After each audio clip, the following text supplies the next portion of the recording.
नमस्कार, ABP news पर मैं हूं आपके साथ शीरी। आज की बड़ी खबर यही है कि यूपी में शुक्रवार को हुई हिंसा और आज रविवार को उसका हिसाब हो रहा है।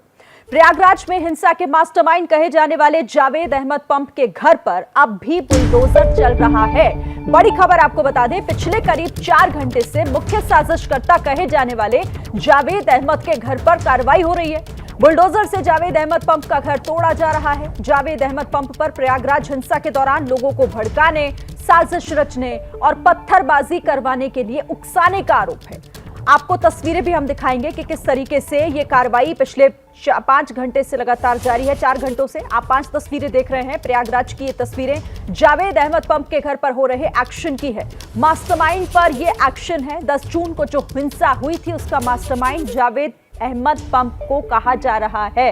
सीधे रुख कर लेते हैं, हमारे साथ हमारे संवाददाता रणवीर, जो कि सीधा सुबह से लगातार हमें इस खबर पर अपडेट कर रहे हैं। रणवीर, 4 घंटे हो चुके हैं, ये एक्शन अब भी जारी है। क्या तस्वीरें और अपडेट वहां से?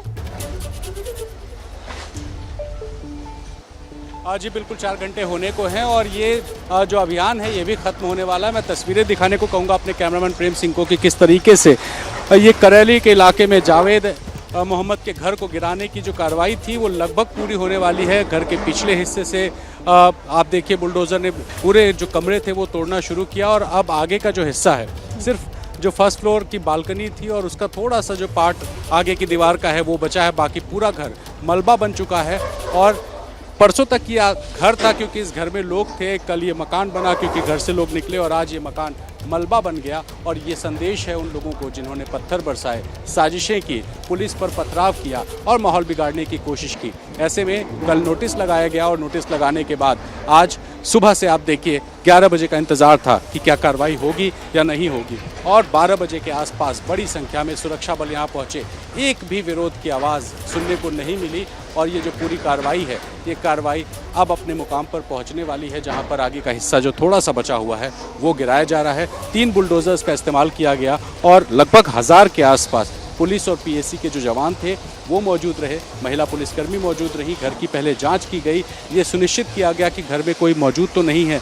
जब ये तय हो गया कि घर में कोई नहीं है तो घर में जो सामान ऐसे थे, बेड, टेबल, किताबें वगैरह, उनको निकाला गया नगर निगम के लेबरों को बुला करके और उसके बाद दीवार गिराने का काम हुआ। सबसे पहले बाउंड्री गिराई गई और बाउंड्री के बाद मकान के पिछले हिस्से को देखा गया। ये काम चुनौतीपूर्ण था क्योंकि बगल में आप देखिए कि कई मकान हैं और बड़े बड़े मकान हैं, 3 से 4 तल्ले के मकान हैं, तो किसी और मकान पे कोई नुकसान ना हो ये सुनिश्चित करते हुए ये जो बुलडोज़र है ये एक एक दीवार को गिरा रही है। और ये जो तस्वीरें हैं, ये तस्वीरें उन्हीं लोगों को दिखाने के लिए हैं जिन्होंने दंगा किया था। प्रयागराज में 91 गिरफ्तारियां हो चुकी हैं, लगातार पहचान की जा रही है, गिराई जा रही है और इस वक्त तस्वीरें ज़रा दिखाना ज़्यादा ज़रूरी है कि देखिए किस तरीके से ये जो मकान है काफ़ी मजबूत बना हुआ था और मोहल्ले वाले बता रहे हैं लगभग 16-17 साल पहले इस मकान का निर्माण हुआ था। तो ये बहुत मजबूत मकान था और इस मकान को ज़मींदोज़ करके मलबा बना दिया। और उसके बाद आप देखिए जो नोटिस था, कल के नोटिस पर ठीक 11 बजे करेली थाने जब हम पहुँचे तो बुलडोज़र और पीएसी की गाड़ियां खड़ी थी, जवानों की संख्या थी और उसको देखकर ही समझ में आ गया था कि आज कार्रवाई होगी, मकान गिरेगा। और उसके बाद पहले 1, फिर 2, फिर 3 बुलडोज़र्स बुलाए गए और ये कैटरपिलर जिसको कहते हैं नगर निगम की गाड़ी है, आखिर में ये आई और इसने जो अपने लिए पहले रास्ता बनाया। आप देखिए कितनी ऊंचाई पर है, जो मलबा है मलबे के ढेर पर ये गाड़ी खड़ी है और जो ऊपर का हिस्सा है उसको गिराया जा रहा है। यानी कि प्रशासन मकान का एक भी हिस्सा ऐसा नहीं है जिसको साबुत छोड़ना चाहता हो। आगे क्या जो हिस्सा किसी काम का नहीं है, सिर्फ दीवारें हैं, लेकिन आप देखिए कि कार्रवाई रोकी नहीं गई। उन दीवारों को भी गिराया जाएगा ताकि घर पूरी तरीके से ज़मींदोज़ हो सके और इसको फिर बनाने में एक बार फिर से पूरी ज़िंदगी की कमाई लग जाए। क्योंकि आप देखिए कि ये जो हिंसा है, इस हिंसा को सरकार ने गंभीरता से लिया और मकान, कोई भी इंसान मकान बनाता है तो अपनी ज़िंदगी भर की कमाई लगा देता है और उसके बाद एक दिन में ये मकान मलबा बन चुका है। और ये इसी वजह से है क्योंकि साजिश रची गई, प्रयागराज का माहौल ख़राब करने की कोशिश की गई, पथराव किया गया, पुलिस पर उनको चोटिल करने की कोशिश की गई, चोट पहुंचाने की कोशिश हुई, लोगों को उकसाया गया, भड़काया गया और ये कहा गया कि निकलो और नुपुर शर्मा का विरोध करो। नुपुर शर्मा ने एक डिबेट में छोटा सा बयान क्या दिया, इतना बड़ा माहौल ख़राब करने का काम कि पूरा इलाका, दुकानें बंद है, लोग घरों में हैं, कर्फ्यू जैसा माहौल है। कर्फ्यू नहीं है लेकिन कर्फ्यू जैसा माहौल इसलिए है कि दुकानें बंद है, हर कोई घरों में। सही कह रहे हैं आप। देखिए किस तरीके से जो देश को नुकसान पहुंचाएगा, जो सार्वजनिक संपत्ति को नुकसान पहुंचाएगा, उसके खिलाफ कैसे सख्त से सख्त कार्रवाई उत्तर प्रदेश में हो रही है, उससे जुड़ी हुई ये तस्वीरें हैं दो। क्योंकि 4 घंटे पहले की आप तस्वीरें देखिए, ये घर था, ये आलीशान जो घर आप देख रहे हैं, ये घर था जावेद अहमद पंप का। लेकिन 4 घंटे बाद, और अभी मौजूदा तस्वीर आप देखिए, जो इस वक्त पूरी तरीके से इसे जमींदोज कर दिया गया है। एक छोटा सा हिस्सा इस मकान का बचा है, वो भी गिराया जा रहा है। तो ये कार्रवाई है उन लोगों के खिलाफ, उन दगाइयों के खिलाफ जिन्होंने समाज को तोड़ने की कोशिश की। 4 घंटे पहले जो घर पूरी तरीके से अपने अस्तित्व में था, वो कैसे जमींदोज हो चुका है। दूसरी तस्वीर उस एक्शन की जिस पर बुलडोजर चलाकर यह कार्रवाई की गई है। तो ये तस्वीरें बताती हैं कि कैसे अब हिंसा का तुरंत इंसाफ उत्तर प्रदेश में होता है। जिन लोगों ने दंगा भड़काने की कोशिश की वो बख्शे नहीं जाएंगे, और यही नजीर कहीं ना कहीं सामने रखने की कोशिश होगी। रणवीर, एक बार फिर से रणवीर के पास लिए चलते हैं। देखिए, निश्चित तौर पे ये नज़ीर ही है उन लोगों के लिए जो भविष्य में ऐसा कुछ कर सकते हैं। प्रेम सिंह जी, जब तस्वीरें दिखाते रहिए, क्योंकि तस्वीरें ज़्यादा ज़रूरी हैं उन लोगों को दिखाने के लिए जो टीवी देख रहे हैं। इसमें अगर कोई ऐसा सोच रहा है कि भविष्य में वो हिंसा करे, दंगा करे, विरोध करे, पुलिस पर पथराव करे, तो वो थोड़ा सचेत हो जाए, क्योंकि ये उत्तर प्रदेश है और ये गलती इन्होंने पहले भी की थी। देखिए, एक चीज़ क्लियर कर दें कि मकान गिराया जा रहा है, वजह क्या है कि इन्होंने जो मकान बनाया उस मकान का नक्शा नहीं पास कराया था। विकास प्राधिकरण के क्षेत्र में ये मकान आता है और यहाँ बिना नक्शा पास कराए मकान बन गया। मकान खड़ा था, सालों से लोग रह रहे थे, लेकिन जब इस मकान के रहने वाले ने गलती की, साजिश की, सोशल मीडिया प्लेटफॉर्म्स पर कई ऐसे स्लोगन्स और मैसेजेस लोगों को किए कि लोग उकसें, भड़कें और विवाद करें, तब ये कार्रवाई हुई। लेकिन लोगों को उकसाने का, भड़काने का नतीजा क्या हो सकता है, ये तस्वीरें साफ तौर पर बता रही हैं। बुलडोजर से पूरा मकान जमींदोज कर दिया गया है। रणवीर, आप रहिएगा हमारे साथ, मैं आपके पास फिर से आऊंगी, लेकिन एक बड़ी खबर इस वक्त अपने दर्शकों को बता दें। जमात उलेमाए हिंद ने बुलडोजर का समर्थन किया है। आपको बता दें कि जमीयत उलेमाए हिंद ने कहा है कि बुलडोजर चलना चाहिए, इंसाफ के साथ चल रहा है बुलडोजर, इसीलिए सब खुश हैं। तो जमात उलेमाए हिंद संगठन की तरफ से यह कहा गया है कि जो बुलडोजर है, वो जो कार्रवाई हो रही है बुलडोजर से, वो बिल्कुल सही है। यानी बुलडोजर की कार्रवाई के समर्थन में जमात उलेमाए हिंद आ गया है। रविकांत हमारे संवाददाता हमारे साथ जुड़ गए, पूरी खबर बताएंगे। रविकांत, क्या और जानकारी? शिरीन, सबसे पहले दर्शकों को साफ कर दें कि जमीयत उलेमाए हिंद जो बद्दी साहब का है, उससे अलग ये संगठन है। इसको जमात उलेमाए हिंद बोलते हैं। इसके जो लोग हैं, आज उन्होंने प्रेस कॉन्फ्रेंस करके दिल्ली में ये कहा है कि जो बुलडोजर चल रहा है वो जो अपराधी लोग हैं उनके घरों पर चल रहा है, इसलिए देश खुश है और वो सही चल रहा है बुलडोजर। उसके अलावा उन्होंने जो हिंसा हुई उसका दोष उन लोगों को दिया जिन्होंने भाषण के जो बयान आया उसके बाद लोगों को उकसाने का काम जिन लोग मौलानाओं ने किया, उनके खिलाफ जमात उलेमाए हिंद है। और उन्होंने कहा कि कानपुर के जो मौलाना जिन्होंने कहा था कि हम सर पे कफन बांध करके निकलेंगे, उनके बयान के कारण ही प्रयागराज में हिंसा भड़की, क्योंकि उन्होंने तो ऐसा कह दिया और खुद छुप करके बैठ गए और जो नवयुवक गुमराह थे, 20 साल के नवयुवक, 12 साल के नवयुवक, उनको सड़कों पर छोड़ दिया। तो जो नेतृत्व करने वाले लोग हैं वो गलत बयानी करते हैं। ठीक है रविकांत, तो रविकांत ये पूरी जानकारी दे रहे थे कि कैसे जमायत उलेमाए हिंद की तरफ से समर्थन किया गया इस कार्रवाई का जो अभी हो रही है। और फिर से आपको उसी जगह लिए चलते हैं जहां पर बुलडोजर पिछले 4 घंटों से लगातार चलाया जा रहा है और एक मैसेज देने की उन दंगाइयों को कोशिश की जा रही है जो समाज को तोड़ने का काम कर। एक बार फिर से तस्वीरों के जरिए जानकारी भी दीजिएगा वहां से। रणवीर, माफ कीजिएगा। देखिए, प्रयागराज का करेली इलाका है और करेली इलाके में जावेद मोहम्मद के घर पर कार्रवाई चल रही है और ये तस्वीर में एक बार फिर से उस बात को रिपीट करूंगा कि ये मकान जमींदोज हो चुका है। इसमें कुछ भी ऐसा नहीं बचा है कि इसको फिर से इस्तेमाल किया जाए, लेकिन आगे की जो थोड़ी सी बालकनी की का हिस्सा है उस हिस्से को भी सरकार छोड़ना नहीं चाहती है। ये संदेश देने की कोशिश है कि हम कुछ भी नहीं छोड़ेंगे। अगर तुमने हिंसा की है, अगर तुमने दंगा किया है, अगर तुमने साजिश की है तो हम सज़ा देंगे, मुकम्मल सज़ा देंगे और हर चीज़ गिराएंगे, क्योंकि तुमने मकान बिना नक्शा पास कराए बनाया था। कल नोटिस लगाई गई, नोटिस में तारीख मई की थी और ये बताया गया कि मई में एक नोटिस पहले भी इशू थी और उस नोटिस के बिहाफ पर कल की एक नई नोटिस चिपकाई गई और घर वालों को कहा गया कि 11 बजे तक मकान छोड़ दो, 11 बजे के बाद ये मकान सरकार के कब्जे में होगा और सरकार उसके साथ वही करेगी जो होना चाहिए था। और उसके बाद 11 बजे तक इस घर में रहने वाले लोग बाहर निकल गए, ज़रूरी सामान लेकर के निकल गए। कुछ सामान घर में छूटा था जो नहीं निकाल सकते थे, उसको नगर निगम के लोगों ने निकलवाया और उसके बाद बुलडोज़र ने वो किया जो उत्तर प्रदेश में 5 सालों से लगातार करती आ रही है, चाहे वो मुख्तार अंसारी हो, चाहे वो विकास दुबे हो, चाहे अतीक अहमद हो या कोई भी ऐसे अपराधी हो, हिंसा करने वाले लोग हों, उन पर कार्रवाई करने का काम बुलडोज़र कर रही है। और इसी कड़ी में एक और घर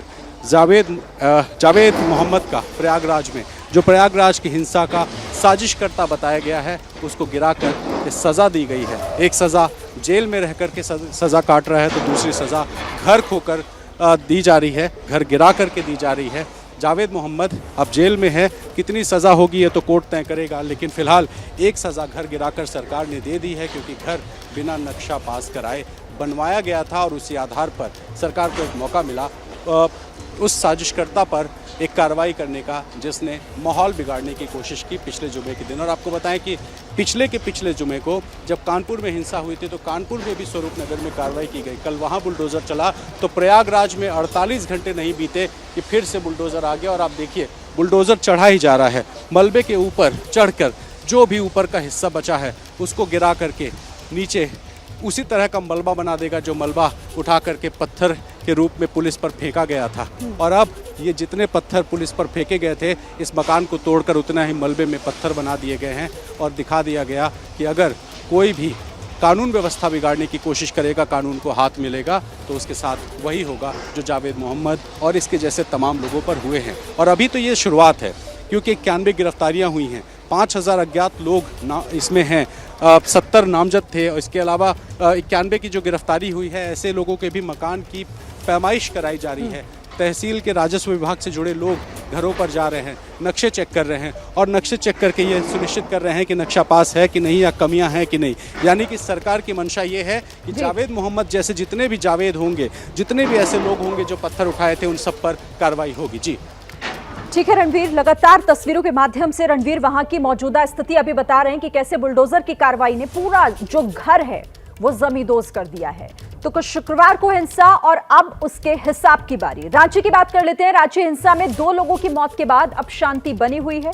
रांची हिंसा के मामले में आपको ये जानकारी दे दें कि अब तक 25 एफआईआर हो चुकी है। कुल मिलाकर अब तक 42 लोग नामजद हैं, जबकि सैकड़ों अज्ञात लोगों के खिलाफ एफआईआर है। सिर्फ 6 थाना क्षेत्रों में धारा 144 लागू है। रांची हिंसा का सहारनपुर कनेक्शन भी सामने आ रहा है।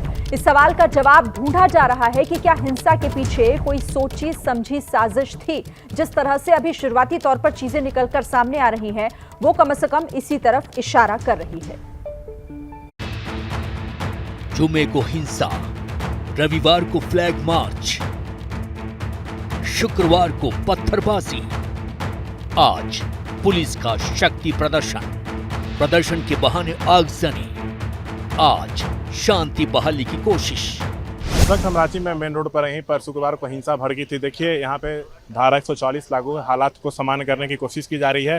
रैपिड एक्शन फोर्स और रांची पुलिस के द्वारा जो है मार्च निकाला जा रहा है, गश्ती दी जा रही है।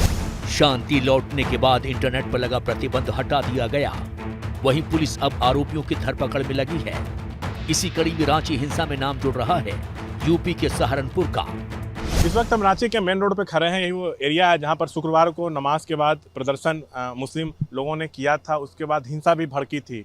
इसमें एक बड़ी बात निकल कर यह सामने आ रही है कि ये जो पूरा घटना है इसका यूपी कनेक्शन सामने आ रहा है। जो जानकारी मिल रही है उसके अनुसार सहारनपुर से करीब 1 दर्जन लोग एक हफ्ता पहले रांची आए थे, अलग अलग जगह पर रह रहे थे और मुस्लिम युवाओं को हिंसा करने के लिए, प्रदर्शन करने के लिए उकसा रहे थे। धर्म के आधार पर उनका ब्रेन वॉश करने की कोशिश कर रहे थे। उनकी बात में कहीं ना कहीं यहाँ के मुस्लिम युवा आए हैं।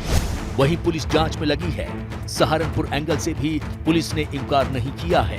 कोई भी निर्दोष को किसी तरह की कोई परेशानी नहीं होगी, लेकिन जो दोषी वो कहीं के भी होंगे, कहीं के भी किसी स्वरूप में होंगे, डायरेक्ट हैं, इनडायरेक्ट हैं, पर्दे के पीछे हैं, यदि इसका रूल कहीं किसी का मिलता है तो हम लोग कार्रवाई करेंगे। वहीं हिंसा के बाद गिरफ्तारी के मसले पर राजनीति भी तेज है। मोबाइल में देखा तो देखकर कैसा लग रहा था कि गुंडा और लफंगों के हाथ में पूरा रांची शहर और घंटों लोग उस बात करते रहे। कोई अभी 24 घंटा से भी अधिक हो गया, तब भी किसी की गिरफ्तारी नहीं। शासन की ओर से काम किया जा रहा है, जो दोषी होगा निश्चित रूप पर उस पर कार्रवाई होगी। रांची हिंसा में साफ नजर आया था कि पुलिस ने नुपुर शर्मा के खिलाफ सड़कों पर उतरे प्रदर्शनकारियों को रोकने की कोशिश की थी, लेकिन वो माने नहीं। इसके बाद शहर भर में हिंसा का तांडव हुआ था। गाड़ियां तोड़ी गईं, रेहड़ियों में आग लगा दी गई, पुलिस पर भी पत्थरबाजी हुई थी। मजबूरी में पुलिस को फायरिंग करनी पड़ी थी, जिसमें 2 लोगों की मौत हो गई थी। और सीधे अब आपको लिए चलते हैं ग्राउंड जीरो रांची, जहां से हमारे संवाददाता शशांक हमारे साथ जुड़ रहे हैं। शशांक, सबसे पहले तो अपडेट दे दीजिए, इस मामले में अभी तक क्या कुछ हुआ है?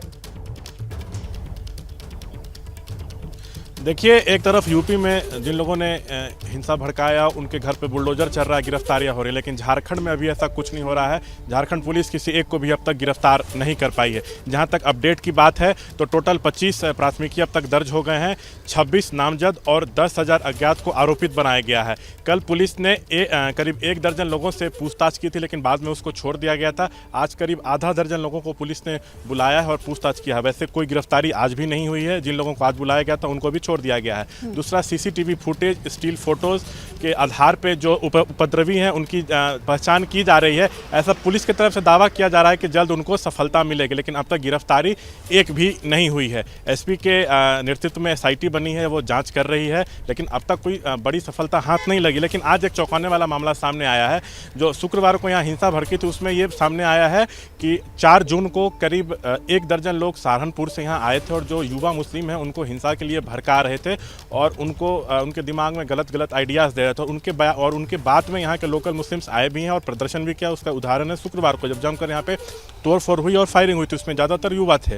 वहीं आज यहाँ पे फ्लैग मार्च भी निकाला गया है। पुलिस जो है पूरी सख्ती दिखा रही है कि हालात सामान्य हो। 3500 से ज़्यादा फोर्स तैनात हैं, जिसमें ATS, STF, IRB और भी अन्य फोर्स यहाँ पे तैनात हैं।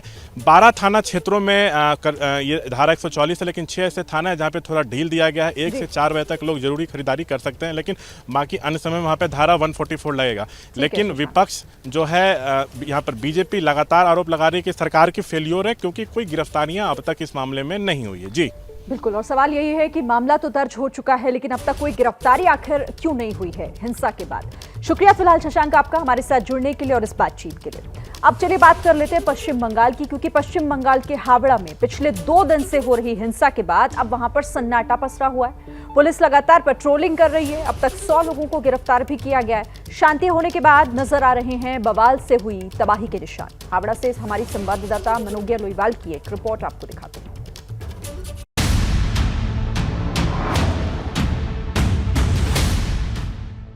ये तस्वीर है देश के अभिमान नेताजी सुभाष चंद्र बोस की, जिसे उपद्रवियों ने तोड़ दिया।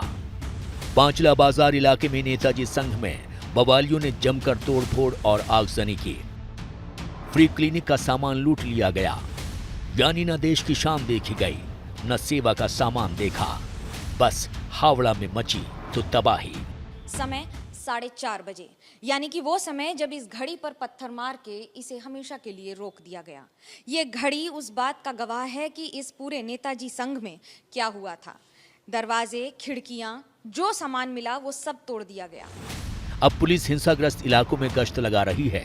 शांति के बाद विश्वास बहाली की कोशिश की जा रही है। ADG साउथ बंगाल सिद्धिनाथ गुप्ता से लेकर हावड़ा SP की, हावड़ा रूरल की नई SP, सभी यहाँ पर लगातार इन इलाकों का जायजा भी ले रहे हैं, मुआयना भी कर रहे हैं और ये ध्यान में रखा जा रहा है कि आसपास जिस तरह से घटनाएं हुई हैं वो अब कम से कम दोबारा ना हो। हावड़ा के बाद मुर्शिदाबाद के बेलडांगा थाने के प्रभारी को भी बदल दिया गया है। यहाँ भी शुक्रवार रात भीड़ ने थाने पर हमला किया था।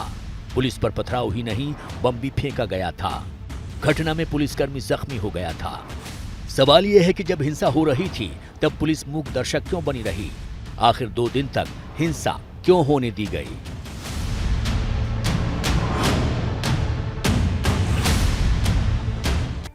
तो एक बयान के बाद देश के कई हिस्सों में जो हिंसा शुरू हुई, उस हिंसा पर अब एक्शन भी हो रहा है। आपको दिखाते हैं कि इस पूरे मामले में कार्रवाई अब तक कहां हुई है, यानी कि हिंसा के बाद एक्शन किस तरह से हो रहा है। सबसे पहले आपको दिखाते हैं कि कैसे प्रयागराज में क्या एक्शन हुआ है। प्रयागराज में अब तक 3 एफआईआर दर्ज की जा चुकी हैं और लगातार यहां पर गिरफ्तारियां भी हो रही हैं। 5250 लोगों पर केस दर्ज हो चुका है, क्योंकि प्रयागराज में हिंसा काफी भड़की थी। 91 लोगों को गिरफ्तार किया जा चुका है और अभी भी यह सिलसिला थम नहीं रहा है। इसके बाद बात कर लेते हैं सहारनपुर में, दूसरा शहर सहारनपुर उत्तर प्रदेश का, जहां हिंसा भड़की। 71 लोगों की गिरफ्तारी अब तक सहारनपुर में हो चुकी है। 71 लोगों को गिरफ्तार किया है। पश्चिम बंगाल हावड़ा में हिंसा हुई, वहां पर इंटरनेट एहतियातन बंद कर दिया गया है। यह फैसला प्रशासन ने लिया। धारा 144 लागू कर दी गई है इलाके में एहतियातन, और 60 लोगों को अब तक गिरफ्तार किया जा चुका है। पश्चिम बंगाल का हावड़ा, और उसके बाद अब मुर्शिदाबाद की बात मैं करूं तो 5 लोग अभी तक यहां पर हिरासत में लिए गए हैं। मुर्शिदाबाद में भी हिंसा काफी भड़की थी। झारखंड का रांची, 9 एफआईआर अब तक दर्ज हो चुकी हैं रांची में। 10,000 पर केस दर्ज हो चुका है, लेकिन अभी तक कोई गिरफ्तारी रांची में नहीं हुई है। तो ये अब तक का एक्शन, जो जहां जहां हिंसा भड़की, हिंसा फैलाई गई, लोगों को भड़काया गया, वहां पर एक्शन मोड में नजर आ रहा है प्रशासन। कल राहुल गांधी को नेशनल हेराल्ड केस में ईडी दफ्तर में पेश होना है, लेकिन उससे पहले सियासत काफी गर्मा गई है। बीजेपी और कांग्रेस में वार पलटवार शुरू हो गया है। आप सोचिए, 5 लाख रुपए खर्च करके सोनिया जी और राहुल जी ने 5000 करोड़ रुपए गबन किया है। यह है नेशनल हेराल्ड का केस। और आज दोनों मां बेटे जो बेल पे बाहर हैं, आज वो यहां ड्रामा कर रहे हैं। राहुल गांधी जाके ईडी के सामने सत्य को कबूल करें कि हां उन्होंने 500 करोड़ का गबन किया है। नेशनल हेराल्ड के केस में उन्होंने जिस प्रकार की चोरी की है उस विषय को वो बताएं। इसी से the rule of the land would be followed. Congress party को छुपाना होता तो वो अपने अकाउंट्स में बताती नहीं। ऑडिट हुआ और ऑडिट होने के बाद इलेक्शन कमीशन ने उसको स्वीकार किया, इन्फोर्समेंट डायरेक्टरेट ने स्वीकार किया, कोई एफआईआर है नहीं। फिर भी सोनिया जी और राहुल जी पर राजनीतिक दबाव डालने का ये कुटिल प्रयास है। जिस परिवार से दो लोगों ने देश के अखंडता एकता के लिए शहादत दी, वो ऐसे समन्स और ऐसे बुलावे से और झूठे प्रकरणों से क्या डरेगा? डरने वाले नहीं है।